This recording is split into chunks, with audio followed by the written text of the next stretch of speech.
Ya, kita coba lagi.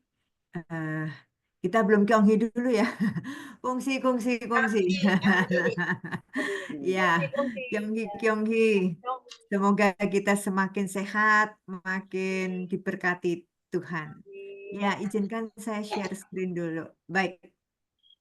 Oke, sudah bisa terlihatkah? Belum, belum. Belum. Belum. Hah? Bisa, Ya. sudah. Sudah ya? Oke. Teman-teman, hari ini kita mau belajar bersama tentang pertobatan sebagai pintu kerahiman. Ya, eh, kita lagi heboh saat ini. Yang topik yang lagi ngetren adalah pintu. Pintu suci, holy door. Sebenarnya apa sih itu? Pintu kerahiman. Ya.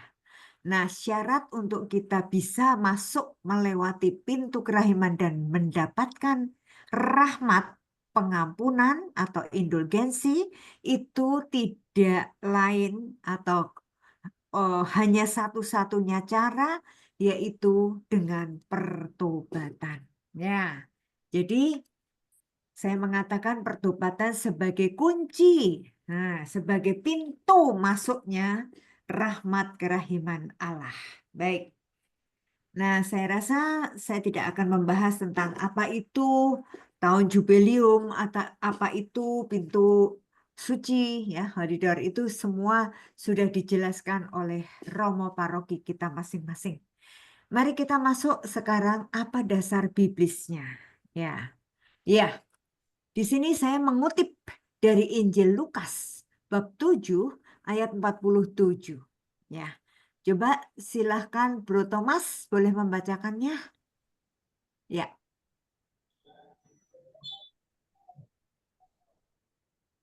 Lukas 7 ayat 47. Sebab itu, aku berkata kepadamu, dosanya yang banyak itu telah diampuni, sebab ia telah banyak berbuat kasih. Iya, baik. Terima kasih Bro Thomas. Sama. Coba teman-teman perhatikan baik-baik di sini. Ya, dikatakan dosanya yang banyak itu telah diampuni. Ya. Nah, kalau kita melihat sampai dosanya yang banyak itu, coba kita introspeksi diri kita sendiri. Apakah kita termasuk pendosa yang banyak dosanya itu? Kalau iya, maka pasti ini juga menjadi kerinduan dari kita semua. Bahwa dosa yang banyak itu kita juga minta Tuhan diampuni. Seperti setiap kali kita mendaraskan doa Bapa kami. Ampunilah kami. Ya, seperti kami pun mengampuni yang bersalah pada kami. Ampunilah kami. Kita setiap saat mendoakan doa Bapa kami, itu kita sungguh-sungguh minta agar supaya dosa kita diampuni.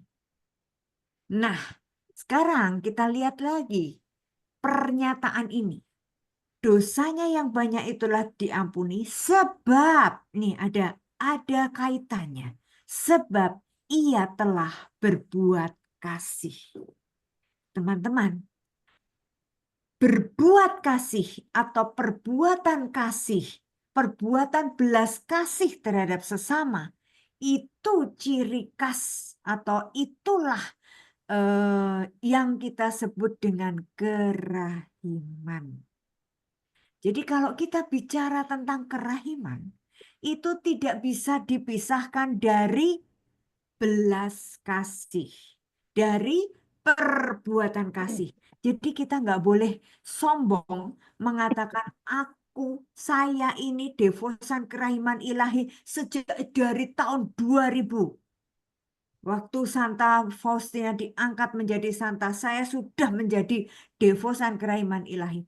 Pertanyaannya, apakah kita sungguh-sungguh telah berbuat kasih, telah mempraktekkan belas kasih?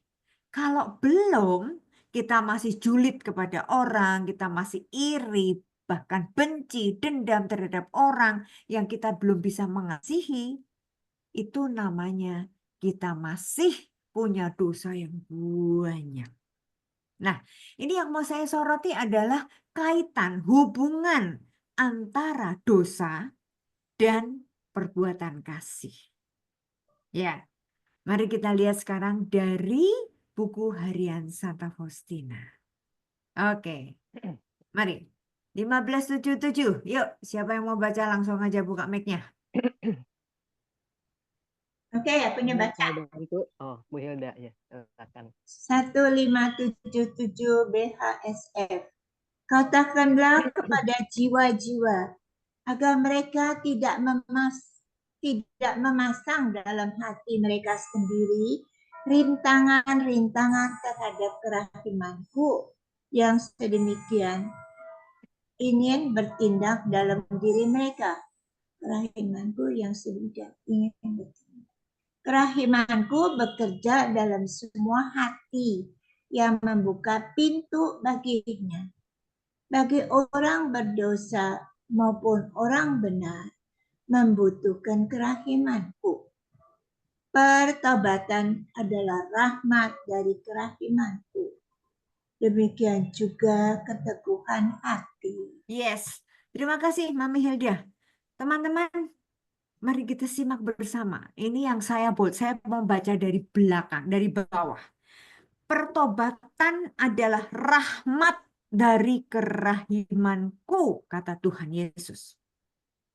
Jadi dari awal tadi saya mengajak untuk fokus kepada apa kaitannya pengampunan dosa, pertobatan dengan rahmat kerahiman, dengan belas kasih Allah. Ya.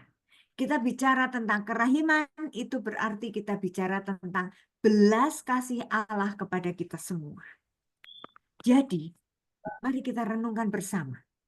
Kalau kita mau menikmati rahmat kerahiman Allah, kuncinya hanya melalui pertobatan.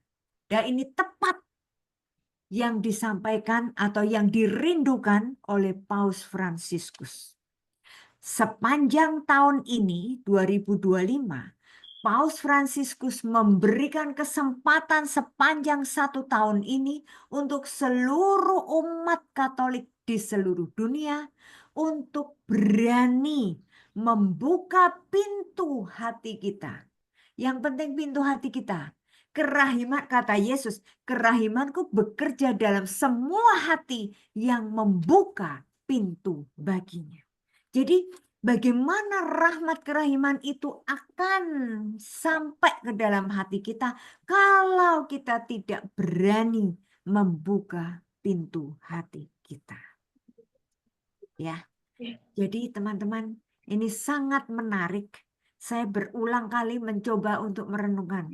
Saya langsung, oh iya ya, pas dengan tema Jubileum, rahmat kerahiman Allah. Pintu kerahiman Allah. Di gereja kita, masing-masing gereja seluruh Keuskupan Agung Jakarta, bahkan seluruh dunia, itu dibuka pintu gereja sebagai lambang bahwa siapapun yang masuk melalui pintu kerahiman itu akan mendapatkan rahmat pertobatan. Keren ini, ya. Dan ternyata di dalam buku harian Santa Faustina sudah ditulis. Ini adalah pesannya Yesus sendiri. Nomor 1577.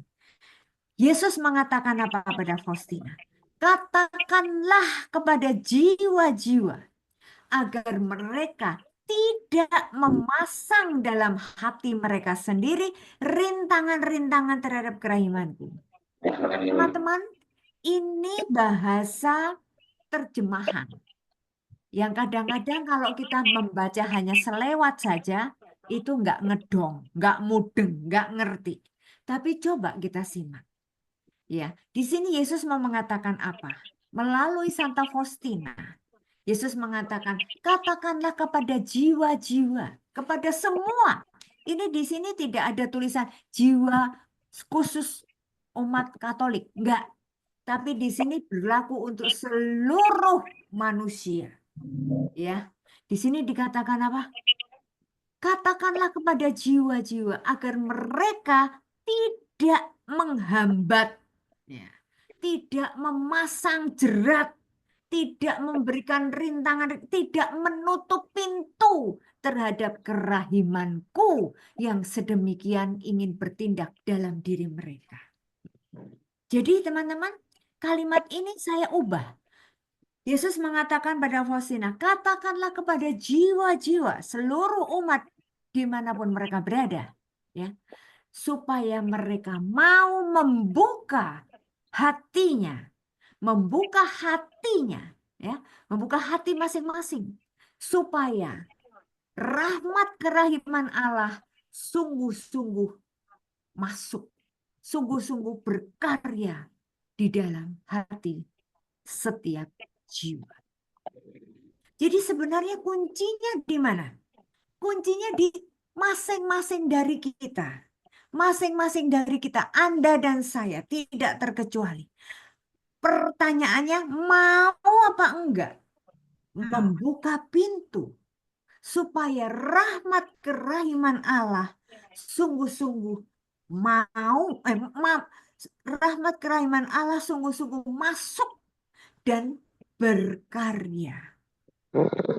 Nah, lalu Yesus menekankan ini kepada Faustina.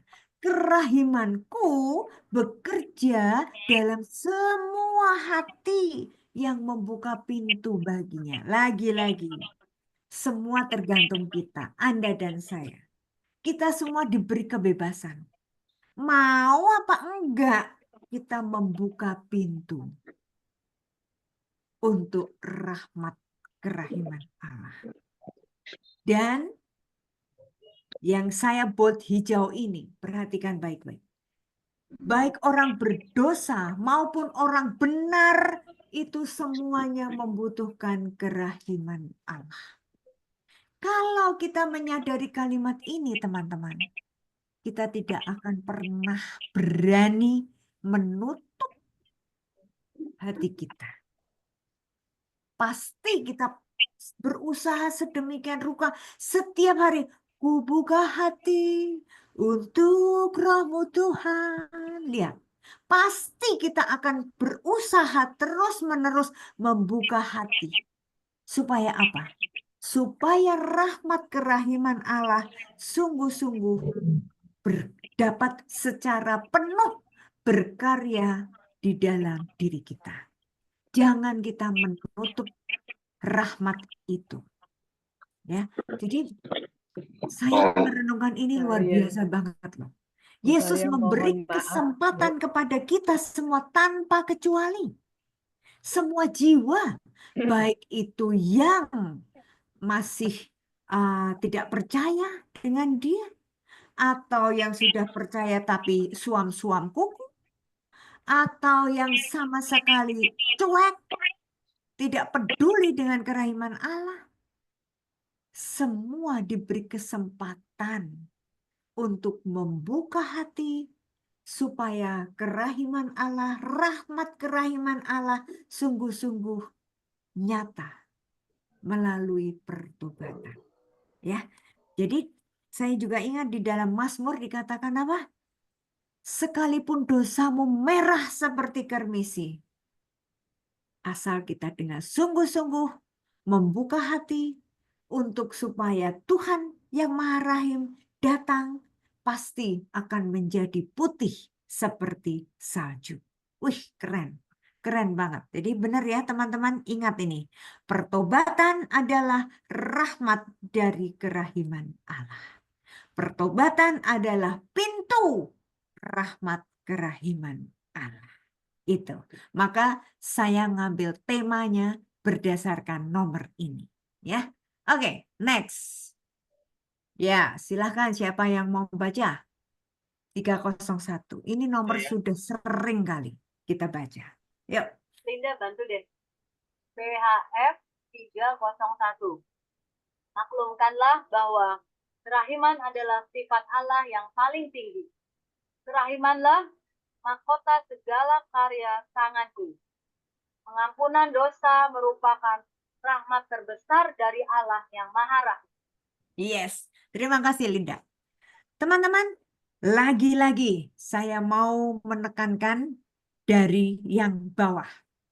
Pengampunan dosa merupakan rahmat terbesar dari Allah yang Maha Rahim. Jadi, mari kita ingat, kenapa Yesus datang ke dunia ini? Kenapa Yesus mau menjadi manusia seperti kita ini? Ingat, kenapa? Ya, ini ayat favorit buat kita semua kan? Yohanes 3 ayat 16. Dikatakan apa? Karena begitu besar kasih Allah kepada dunia ini, maka ia mengaruniakan putranya yang tunggal, mengutus Yesus sang putra untuk menjadi manusia. Tujuannya apa?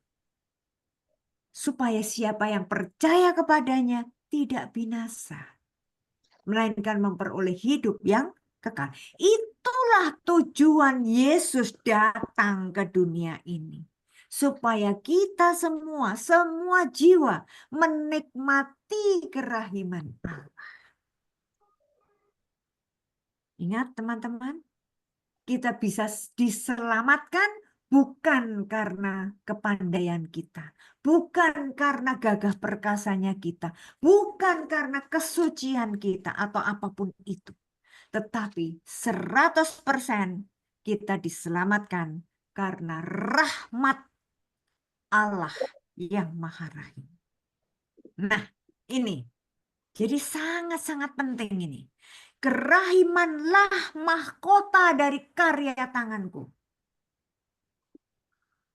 Allah menciptakan segala-galanya, itu dasarnya adalah kasih, belas kasih. Nah, kerahiman adalah sifat Allah yang paling tinggi. Tidak ada yang bisa melebihi tingkat dari sifat Allah yang Maha Rahim ini. Maka teman-teman, semakin saya mendalami buku harian Santa Faustina ini dan juga Injil, saya semakin yakin 1000% bahwa semua yang tertulis di dalam kitab suci, baik perjanjian lama maupun perjanjian baru, itu inti pokoknya adalah kerahiman Allah. Luar biasa. Luar biasa. Ya. Jadi tadi dikatakan nomor yang tadi sebelum ini tadi mengatakan apa? Bahwa baik 1577 tadi, baik orang berdosa maupun orang benar semuanya membutuhkan kerahiman Allah. Kalau kita mau menyadari ini, berarti tidak ada satupun yang tidak butuh kerahiman Allah, bukan? Ya, keren banget ya. Jadi kita loh yang butuh kerahiman Allah. Maka kita loh yang harus membuka hati. Mempersilahkan Allah yang Maha Rahim menguasai diri kita. Jangan kita yang menguasai Allah. Dalam doa Bapa kami terus-menerus selalu diingatkan, jadilah kehendak-Mu di atas bumi seperti di dalam surga. Artinya apa? Biarlah Tuhan Yesus, Allah, Bapa, Putra, dan Roh Kudus itu yang menjadi raja di dalam kehidupan kita. Bukan kita yang menjadi raja atas hidup kita sendiri. Kalau kita menyadari ini, who am I? Siapa saya? Kita semua adalah ciptaan Tuhan. Allah menciptakan dengan dasar apa? Cinta kasih. Dengan dasar apa? Belas kasih. Dengan dasar kerahiman Allah. Maka teman-teman, yuk kita sadari. Pengampunan dosa merupakan rahmat terbesar dari Allah yang Maha Rahim.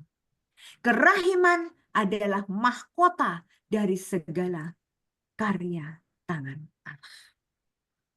Kerahiman adalah sifat Allah yang paling tinggi.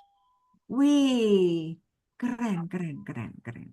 Kalau kita bisa menghayati ini dan kita bisa melakukan, mewujudkan bahwa kerahiman Allah itu sebagai mahkota dari segala karya tangan Allah, maka kita juga akan menempatkan Allah yang Maha Rahim. Kita semakin mencintai Allah yang Maha Rahim dan kita mau berjuang untuk ini perintahnya. Maklumkanlah. Artinya apa? Kita pergi, kita diutus. Pergilah ke seluruh dunia, wartakan kepada semua umat, semua jiwa untuk mengakui bahwa sifat Allah yang paling tinggi adalah kerahiman. Itu tugas kita semua, teman-teman. Ya, bukan tugasnya Santa Faustina seorang diri. Tapi justru Faustina dipilih untuk menyampaikan kepada kita semua. Tanpa buku harian Faustina kita tidak pernah tahu bahwa Allah mengatakan hal ini. Maklumkanlah artinya apa? Beritakanlah, pergilah, wartakan ke seluruh dunia bahwa sifat Allah yang paling tinggi adalah kerahiman. Maka teman-teman, ini penting buat kita semua yang mengaku kita adalah devosan kerahiman ilahi. Sebagai devosan kerahiman ilahi, tugas yang utama adalah ini. Mewartakan kepada semua orang bahwa Allah itu Maha Rahim. Ya, Allah itu Maha Rahim. Ya, oke. Dan kalau kita mau menikmati kerahiman Allah, kunci utamanya, pintu gerbangnya adalah pengampunan dosa. Bagaimana kita bisa menikmati pengampunan dosa? Syaratnya satu. Mari kita mengaku dosa-dosa kita melalui sakramen tobat. Ya, keren. Ini baru 2 nomor aja saya udah bicara banyak. Oke, next ya. Coba kita lihat nomor berikutnya. Yes. Yuk, tadi siapa yang mau baca nggak jadi? 1148. Saya boleh, Bu. Yuk. Baik. BHSF 1148. 20 Juni 1937. Kita paling menyerupai Allah ketika kita mengampuni sesama kita. Allah adalah kasih, kebaikan, dan kerahiman. Setiap jiwa, khususnya jiwa setiap religius, hendaknya memancarkan kerahimanku. Hatiku melimpahkan kemurahan dan kerahiman kepada semua orang. Hati mempelaiku harus menyerupai hatiku. Dari hatinya harus membual mata air kerahimanku bagi jiwa-jiwa. Kalau tidak, aku tidak akan mengakui dia. Oke, sampai di sini dulu ya. Makasih Bu Ros. Lihat Sama, Bu. lagi-lagi ya. Ini menurut saya ini 3 nomor yang akan kita bahas ini sangat-sangat penting dan menjadi dasar dari kita-kita yang mengaku devosan kerahiman ilahi. Ini dikatakan begini. Kita paling menyerupai Allah ketika kita mengampuni sesama kita. Jadi teman-teman, kita doa Bapa kami, ampunilah kami seperti kami pun mengampuni yang bersalah kepada kami. Begitu kan? Ya, jadi tadi kita tahu bahwa rahmat yang paling besar, ya, rahmat yang terbesar dari kerahiman Allah adalah pengampunan dosa. Jadi kalau kita bisa mengampuni sesama kita, berarti kita sudah menjadi mirip dengan Allah. Menyerupai Allah. Dan pada dasarnya, awal mula kita diciptakan segambar dengan Allah. Ini maksudnya segambar dengan Allah. Segambar itu bukan wajahnya. Bukan. Tetapi sifatnya. Sifat sifatnya. Dan Yesus mengatakan apa? Aku adalah kasih, kebaikan, dan kerahiman. Sifat Allah yang paling utama adalah kerahiman. Maka kalau kita mengatakan, aku anak raja, engkau anak raja, ya kan? Kita sejak dibaptis, kita diangkat menjadi anaknya. Kalau kita menjadi anaknya, itu harusnya kita meneladani Bapak kita. Bahkan dikatakan kita harus menyerupai Allah. Dalam hal ini adalah sifat pengampun.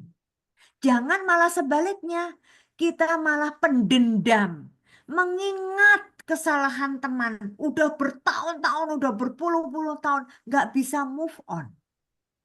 Bahkan sama apa namanya, keluarga sendiri, suami istri, katanya, aku sampai mati nggak akan memaafkan dia. Wah, itu sadis banget itu kalau ada orang kayak gitu itu, ya kan? Yesus selalu mengatakan, kalau kamu datang kepadaku minta ampun, udah dosamu ku lepaskan, dosamu ku hapuskan. Itu kan udah lupa, dilupakan oleh Tuhan. Ya, forget and forgive.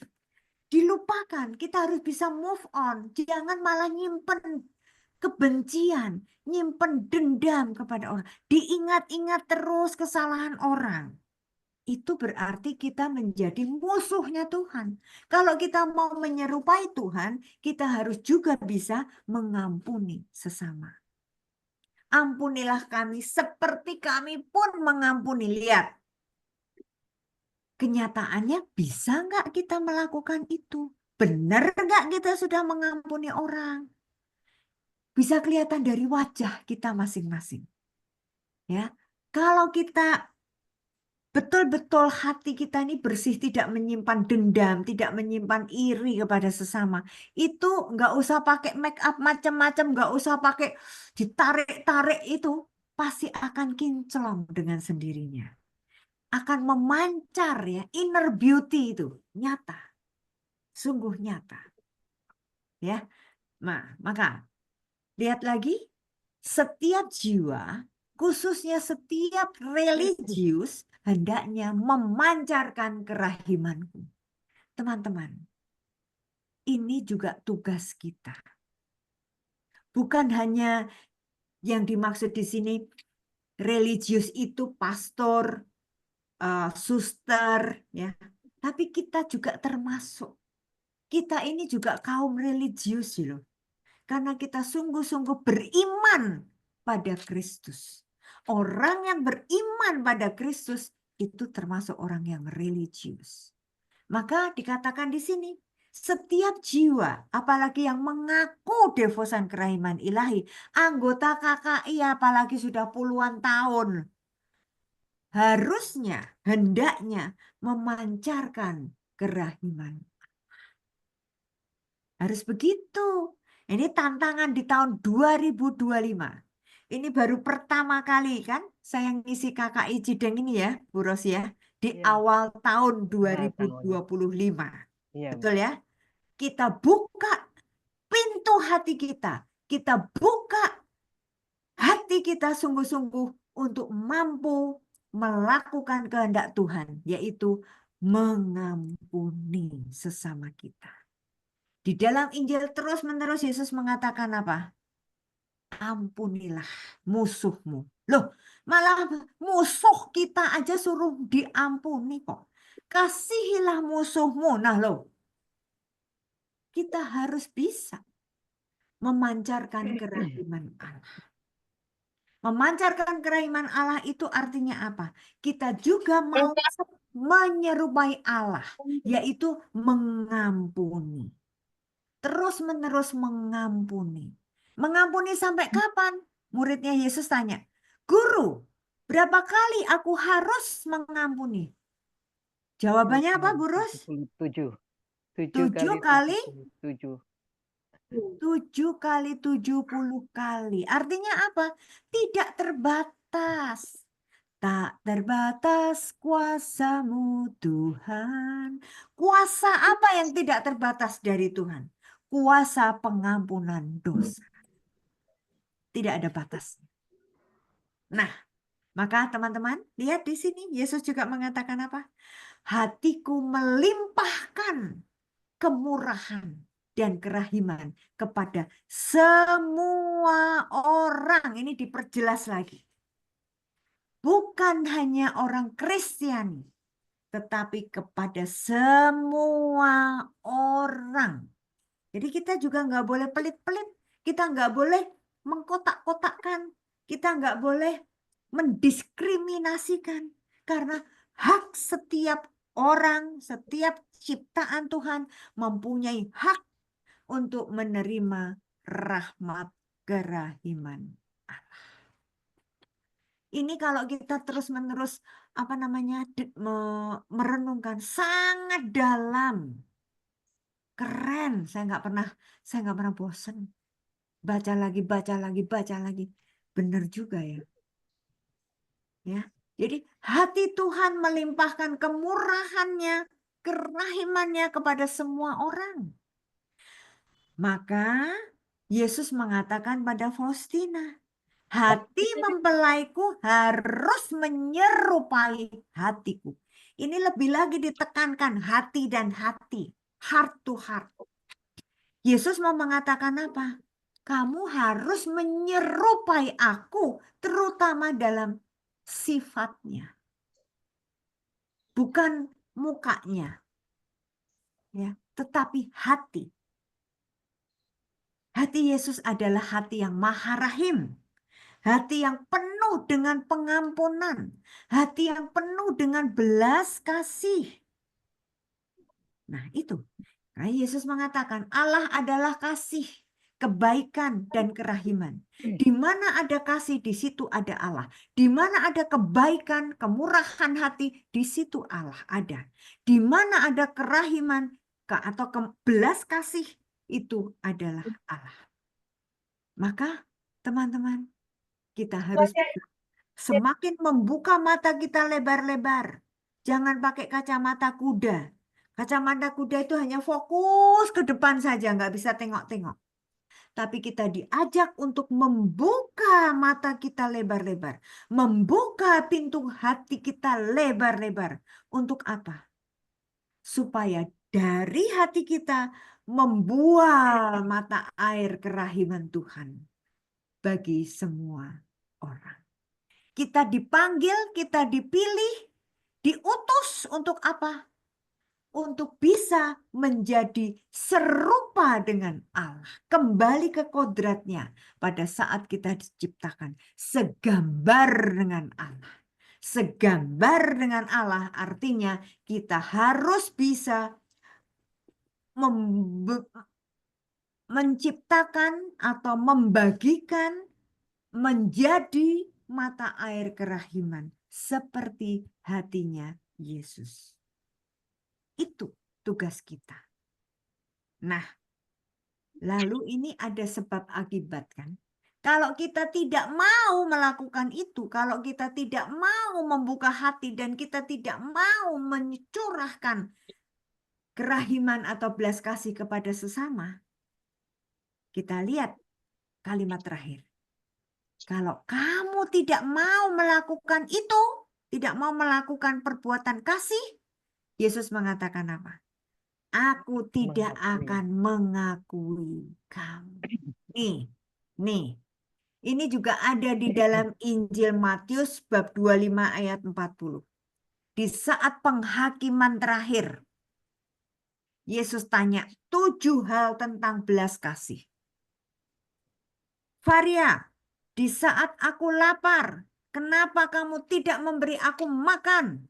Saya langsung tanya, Yesus kapan kau kelaparan? Kan? Di saat aku haus, kamu tidak memberi aku setetes air. Kapan Tuhan kau datang minta air? Ya kan? Ada 7 perbuatan kasih yang dipertanyakan oleh Yesus sebagai hakim nanti yang akan menghakimi kita. Di saat aku lapar, di saat aku haus, di saat aku di penjara, di saat aku sakit. Di mana kamu? Nah, lalu kita tanya, kapan Tuhan datang? Kapan Tuhan mengalami itu semua? Yesus dengan tegas mengatakan, siapa yang melakukan kepada orang yang paling hina ini, dia melakukan untuk aku. Jadi Yesus selalu berubah muka menjadi orang yang hina. Atau Yesus selalu ada di dalam setiap orang yang terhina. Orang yang letih, lesu, berbeban berat, orang yang miskin, orang yang tersingkir. Nah itu disitulah ada Yesus. Maka teman-teman, kita nggak boleh menghina pengemis. Kita nggak boleh menghina orang-orang tunawisma. Tunawisma itu orang yang nggak punya rumah kan? Yesus mengatakan, di mana kau tidak memberi aku tumpangan di saat aku menjadi musafir, peziarah, di saat Yesus jadi gelandangan. Di mana kamu tidak memberikan aku tumpangan?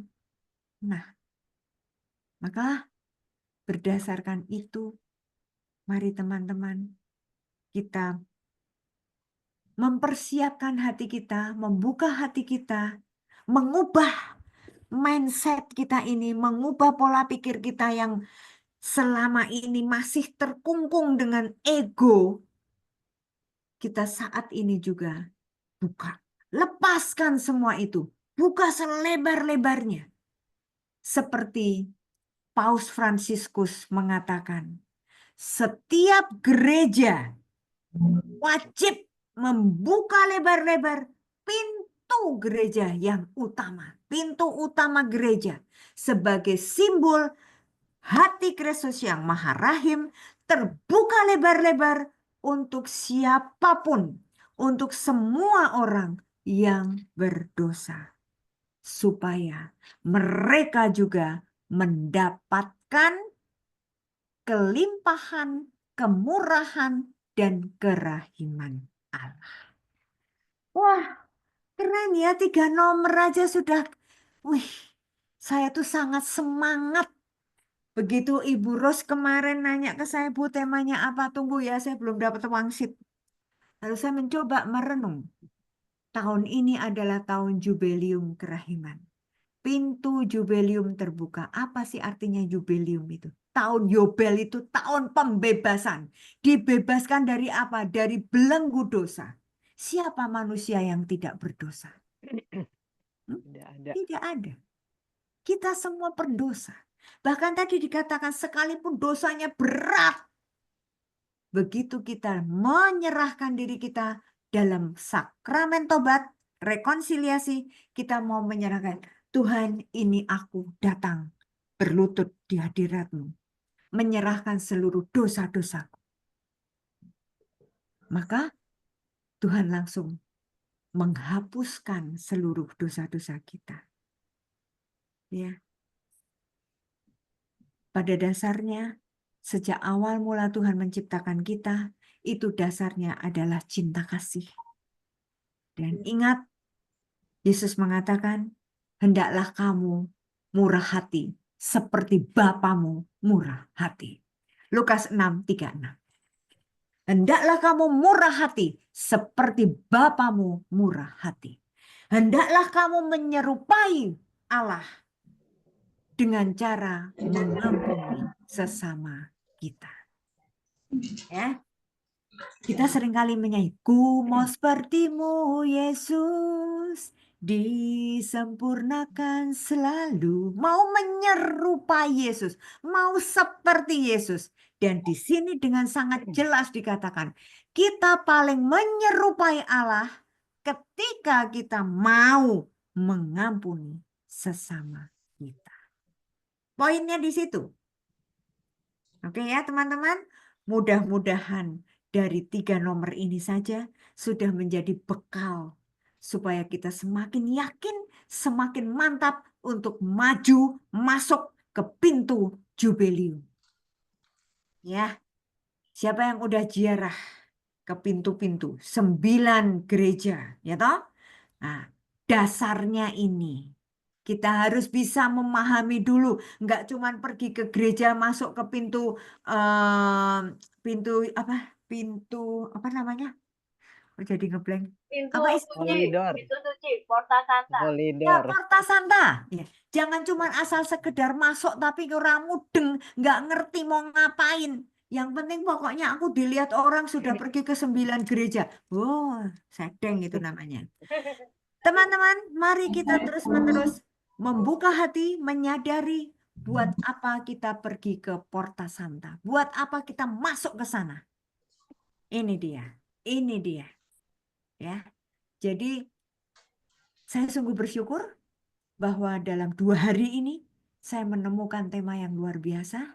Dan buat saya ini menjadi modal. Saya makin bulat, saya semakin yakin percaya bahwa tujuan Paus Fransiskus untuk membawa kita ke Porta Santa, untuk mengajak kita semakin menyerupai Allah, untuk semakin mampu mengampuni sesama.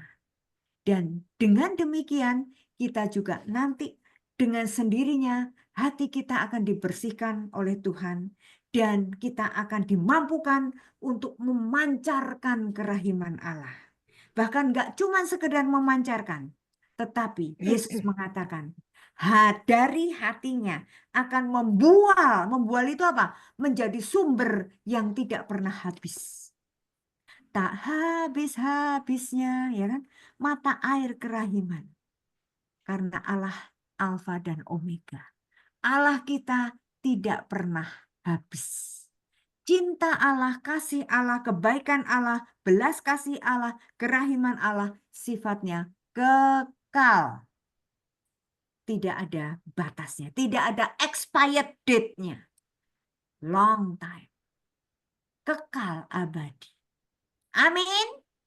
Amin. Amin. Terima kasih, Bu Ros. Saya hanya 3 nomor saja, tapi menurut saya ini sangat-sangat dalam dan penting untuk modal kita memasuki Porta Santa. Oke, semoga bermanfaat buat teman-teman di KKI Cideng dan teman-teman yang hari ini bisa join. Terima kasih mentor, luar kesempatan biasa. ini. 3 nomor dalam 3 sekali. nomor tapi Yes. padat. 3 nomor dalam sekali ya Dalam. Bu Ros ya. Luar Iya, biasa mentorku. Yang luar biasa Yesusku. Ya. Ya. Melalui Bu Faria. Iya, Ya. betul. Kasih, Bu. Thank you, Ya, Bu Lin. Maria. Sama-sama. Buat saya juga semakin terpesona ternyata Bapak Fransiskus ini luar biasa, sangat mencintai kerahiman. Ini loh basicnya. Basicnya itu ada di Basicnya ya, dalam betul. kerahiman Allah. Buku Harian Santa Faustina, keren. Ya, betul. Iya, iya. Gimana teman-teman, ada yang mau bertanya mungkin? Pada Mungkin mentor boleh, kita. Linda, Bu Faria, boleh bertanya? Ya. Itu tadi Bu, Ibu bilang kan apa? Kuasa pengampunan dosa yang paling tidak terbatas gitu ya. Tapi kalau dibandingkan dengan kerahiman Allah sendiri, tadi kan itu juga tak terbatas ya, Bu. Betul. Itu gimana, sama atau